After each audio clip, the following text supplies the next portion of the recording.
Slovakia's overhaul of its public broadcaster RTVS is underway after a new law on media entered into force earlier this week. The new legislation will see the creation of a new Slovak television and radio station which will replace RTVS and dismiss the broadcaster's current director, Luboš Makaj. Slovakia's Culture Ministry will then itself elect a new board, giving the government full control over the body.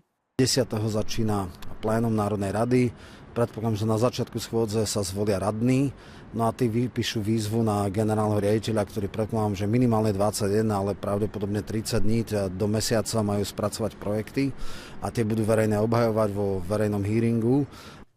The move has sparked backlash from opposition parties, who say the government is attempting to restrict media freedom. Progressive Slovakia's representative also said it's not just public media that's affected. The government is also taking steps against private media.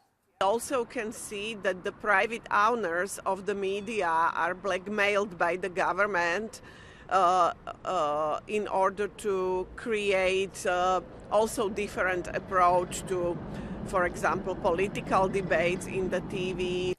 Journalist Ivan Brada, who joined Monday's strike against the legislation, told Euronews he is concerned Slovakia is taking the same path as Hungary. To, čo zlyhalo v Maďarsku, bola vzájomná solidarita a preto je tá situácia tam teraz, aká je. My samozrejme držíme palce aj našim maďarským kolegom. Strašne sa obávame, že naša situácia pôjde až tým maďarským smerom. Hovorí sa o urbanizácii slovenského mediálneho priestoru, tak ďaleko síce ešte nie sme. A törvényt a hárompárti szlovák kormánykoalíció 78 tagjának szavazatával hagyta jóvá a 150 fős pozsonyi törvényhozás. Az ellenzék szerint a törvénnyel a kormány célja a közmédia és úgy általában az egész sajtó szabadságának megszüntetése. Kónya Rita, Euronews, Pozsony.